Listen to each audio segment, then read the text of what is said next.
அவரு தான் ஹஸ்பண்டா? ஏய் அவரு கேர்ஃபுல்லா இருந்தாதாங்க பண்ண முடியும். அவரு அங்க போறாரு.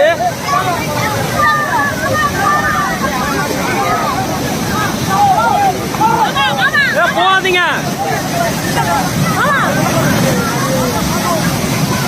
அவரை போவேனான்னு சொல்லுங்க. அவரை போவேனான்னு சொல்லுங்க.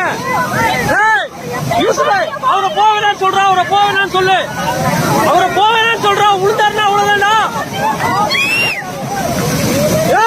ஹலோ